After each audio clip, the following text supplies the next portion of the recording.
내일부터는 절대 술 안 마셔야지. 와, 쌍벽을 이루는 말이 있죠. 바로 내일부터 다이어트 해야지 라는 말입니다. 안 그런가요? 인터넷이나 유튜브를 보면 다양한 다이어트 방법들이 나와 있어요. 심지어 우리는 그 다양한 방법들을 잘 알고 있습니다. 하지만 뜻대로 되지 않죠. 제가 15kg을 빼면서도 느낀 건데 정말 쉽지 않습니다. 내일부터 꼭 시작한다. 내일부터 하다가 하루 정도는 괜찮다. 하루 정도는 괜찮다며 일주가 지나가고 한 달이 지나가고 1년이 어느새 지나가 버립니다. 제가 3개월간 체중 감량을 하면서 느꼈던 점을 토대로 어떻게 하면 식단 조절을 잘 할 수 있을지 도움이 될 만한 팁을 몇 가지 드리려고 합니다. 물론 식단 조절하는 것은 체중 감량에만 해당되는 것이 아닙니다. 건강을 위해서도 꼭 필요하죠. 그래서 과식하거나 살이 찌면 생길 수 있는 생각지도 못한 의외의 증상에 대해서도 한번 다뤄보도록 하겠습니다. 구독, 좋아요, 알림 설정 하시면 다음 소식 곧바로 확인할 수 있으니 꼭 눌러주세요. 체중 감량을 하면서 제가 제일 먼저 신경 썼던 부분이 있습니다. 그것은 바로 나는 왜 자꾸 음식을 찾을까에 대한 답이었습니다. 정말 먹는 거 좋아하거든요, 제가. 밥으로 된 것은 거의 배가 터질 때까지 먹고 싶고, 면도 엄청 좋아합니다. 라면, 짜장면, 짬뽕, 콩국수, 비빔국수 이런 것들 좋아하고요. 그나마 다행인 것은 제가 빵 종류를 좋아하지 않습니다. 대신에 과자나 탄산음료, 초콜릿 좋아하고요. 고기, 향신료 들어간 음식도 너무너무 좋아합니다. 치아가 상하지 않고 살이 안 찐다고 하면은 진짜 계속 먹고 싶을 정도입니다. 그래서 나는 도대체 왜 그럴까 하고 저만의 답을 생각해 보았어요. 각자 그 해당하는 답이 다르겠지만 저 같은 경우에는 그거더라고요. 보상 심리. 피곤하고 지쳤던 하루를 먹는 걸로 풀려는 습관이었죠. 저는 꼭 먹을 걸 찾더라고요. 이런 습관이 무서운 게 정말 지도 새도 모르게 체중이 막 늘어난다는 겁니다. 어우 스트레스 받아 하면서 과자를 주섬주섬 주워 먹고요. 초콜릿 한 입 먹고요. 콜라 벌컥벌컥 마시고요. 여기서 이 악순환을 끊어보고자 한 방법이 있습니다. 아주 큰 효과를 발휘했어요. 이게 처음 들어보시면 와닿지 않을 수 있는데 계속 해보시면 제가 왜 이런 말을 했는지 알게 되실 거예요. 바로 스스로에게 괜찮다고 잘하고 있다고 말해주는 거였습니다.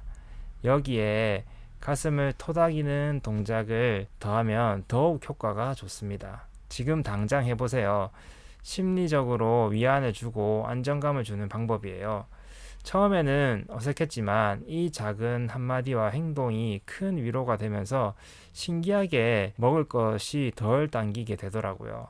우리 이런 상황 있잖아요. 기분이 좋지 않은 상황에서 일부러 의도적으로 이제 얼굴에 미소를 지으면 기분이 조금 좋아지는 것처럼 괜찮다 토닥여 주니까 마음이 편안해지면서 무언가를 입에 넣고 싶은 욕구가 준 것을 느낄 수가 있었어요. 스트레스 레벨이 내려가는 것이 느껴지면서 나에게 먹는 것으로 보상을 해야겠다는 생각이 들지 않더라고요.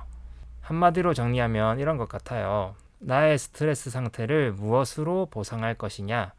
저 같은 경우에는 음식을 먹는 것에서 스스로 하는 위로의 말로 바꾸니 아주 긍정적인 효과가 있었습니다. 자, 다이어트에 무엇을 먹는 것이 좋냐고 약국에 있으면 많이들 물어보십니다. 사실 다이어트에 좋은 것을 먹는 것보다 좋지 않는 것을 안 먹는 것이 먼저라고 생각해요. 그래서 일단 다이어트에 좋지 않은 것 먼저 끊어보시라고 말씀드립니다. 아마 다들 워낙 많이 들어서 아실 건데 밀가루, 과자, 빵, 떡, 국수, 면, 액상과당이 많이 든 음료수, 튀김, 기름진 음식, 양념 많이 된 음식, 너무 짠 음식, 차가운 음료, 찬 커피 등등인데요. 그러면 뭐라고 답변이 돌아오는지 혹시 아시나요? 약선님, 그럼 저는 뭐 먹고 사나요? 도대체 무얼 먹어야 하나요? 먹는 재미로 살았는데 점점점. 거의 대부분 이렇게들 말씀들 하세요. 찾아보면 사실 먹을 게 많이 있어요. 각종 샐러드, 야채, 단호박, 삶은 계란, 방울토마토, 바나나, 고구마, 아보카도, 두부, 닭가슴살, 돼지고기, 살코기, 파프리카, 오이, 올리브유, 각종 견과류, 우유, 두유, 콩류. 평소에는 내가 좋아하는 것만, 내 입에 맞는 것만 먹다 보니 잘 안 보이죠. 그리고 식습관을 확 바꾸자 하니 괜히 하기 싫고 자꾸 미루게 됩니다. 내 몸이 바뀌려면 무언가 변해야 되는데 쉽지 않습니다. 그럴 때 제가 썼던 방법이 있습니다. 이 방법은 다이어트를 오랫동안 지속하도록 도와주는 방법 중에 하나입니다. 폭식을 막는 방법이 되기도 하는데요. 그 방법은 무엇이냐면 실패해도 괜찮아. 다시 하면 돼 라고 마음속으로 되새기는 것입니다. 우리가 기껏 다이어트 한다고 마음먹고 며칠 하다가 실패하면 얘라 모르겠다 하고 원래 먹었던 것보다 많이 먹거나 원래 식단으로 돌아가는 경우가 많죠. 저도 그랬습니다. 그런데 곰곰이 생각해보면 원래 습관을 바꾸는 것은 어렵기 마련인데 한번 무너졌다고 너무 자신을 책찍질한 것 같더라고요. 우리가 도전했던 그 작심삼일 했던 그 3일은 우리가 성공한 날들입니다. 그마저도 안 했다면 더 체중이 늘어나 있었겠죠. 이렇게 생각하는 것이 정신승리처럼 보일 수도 있지만 의지가 떨어지고 난 후 폭식을 하는 것을 막을 수 있습니다. 그리고 다시 한번 더 도전할 정신을 가다듬는 작업이라고 생각하시면 좋습니다. 3일 동안 식단하고 하루 정도 원래 식사를 한다고 해서 실패한 것이 아닙니다. 다시 또 하면 됩니다. 하지만 3일 동안 식단하고 하루 정도 원래 식사했다고 자책하고 실망하고 에라 모르겠다 하면 그 전보다 더 악화가 되는 것이죠. 저는 이 방법이 잘 들었습니다. 나와의 싸움인데 나를 잘 이해하여 주고 토닥여 주고 힘을 주면 제 몸이 움직였습니다.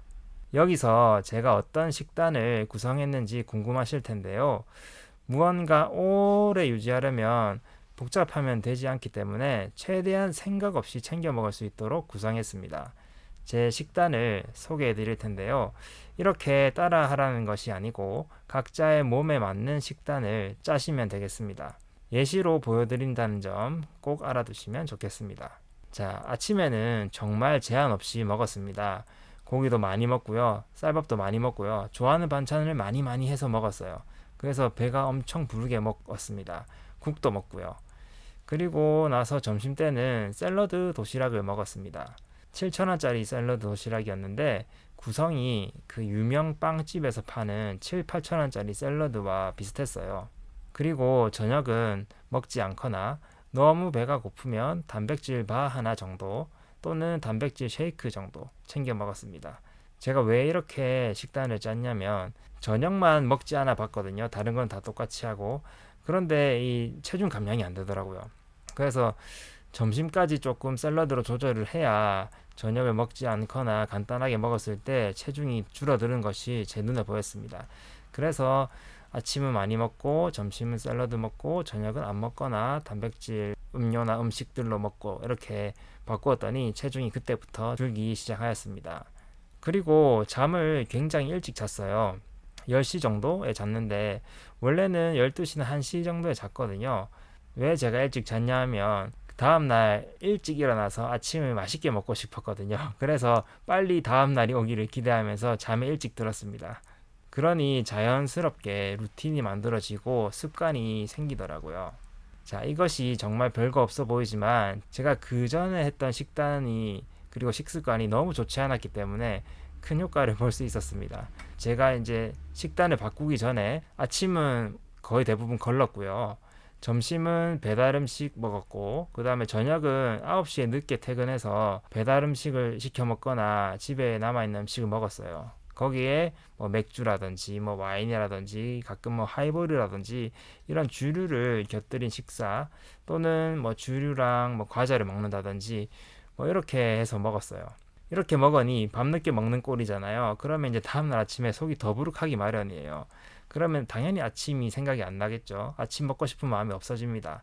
그렇게 또 아침을 걸으면 또 점심때가 되면 또 배가 고파지니까 또 배달 음식으로 많이 먹고 그리고 또 퇴근하면은 또 똑같이 먹고 이렇게 해서 이제 계속 악순환이 되면은 이 몸무게가 삽시간에 확 늘어버려요. 제가 70대 중반 때 몸무게였는데 한 85kg, 6kg까지 금방 가더라고요. 자, 근데 이 상태에서 정말 하루만 딱 날을 잡고 야식을 안 먹고 딱 자버리고 아침에 꼭 아침 식사를 하게 되면은 이 시작이 반이라는 말처럼 신기하게 이 살이 빠지기 시작하고 이 루틴이 돌아가기 시작합니다. 처음에는 이 불량식품 때문에 생긴 붓기들이 빠지거든요. 당장의 체중계에서 한 1-2kg 정도 빠지는 것을 볼 수 있어요. 이렇게 살이 빠지는 게 이제 신기하게 보이고 재밌어지면은 일주일은 금방 지나갑니다. 이제 일주일이 지나고 나는 순간부터 진짜 싸움이 시작되는데요. 이제부터는 얼마나 지속 가능하냐의 싸움입니다. 이거는 아까 말했듯이 나의 심리 상태를 잘 달래주고 위로해 가면서 가야 됩니다. 그리고 최악을 막기 위해서 차악을 선택하는 방법도 썼습니다. 예를 들어서 술이 마시고 싶다 하면 그 전에 저녁을 조금 든든하게 먹어서 그 술이 생각나지 않게 만들거나 술을 마시는 최악의 상황을 막아야 했습니다. 그리고 아무리 무언가를 막 먹고 싶더라도 딱 여기까지만 허용한다는 선을 항상 마련해 두시는 것이 좋습니다. 저 같은 경우에는 저녁에 배고플 때 여기까지 딱 허용하겠다는 선이 컵라면이었습니다. 대신에 저녁 6시를 넘기지 말고 컵라면을 먹자였거든요. 그래서 점심에 샐러드만 먹고 배가 너무 고프면 약국에서 저녁에 컵라면 딱 하나로 끝을 냈습니다. 그리고 다시 그 다음 날은 최대한 루틴을 지키려고 노력했어요. 이렇게 실패와 오르락 내리락을 반복하면서 3달을 보낸 결과 15kg이 빠졌어요. 제가 옷 사는 것을 별로 좋아하지 않거든요. 그런데 어쩔 수 없이 지금 허리에 맞게 옷을 다시 사야 했습니다. 자, 이 이후로 더 많은 이야기가 있는데 다음 영상 3화에서 더 해드리도록 하겠습니다. 그 영상에서는 이 식사 방법과 식사 요령, 그리고 제가 먹었던 샐러드도 직접 보여드리고요. 그리고 과식하고 살쪘을 때 나타나는 생각지도 못한 의외의 증상도 소개해드리도록 하겠습니다. 이게 이것 때문이었어 할 정도이니 기다려 주시고요. 구독, 좋아요, 알림 설정하면 바로 소식을 받을 수 있어요. 꼭 해주세요. 그럼 그때까지 오늘 말씀드린 거 잘 실천하시면서요. 도전해 보시기 바랍니다. 여러분도 할 수 있습니다. 그럼 3화에서 봬요. 약속!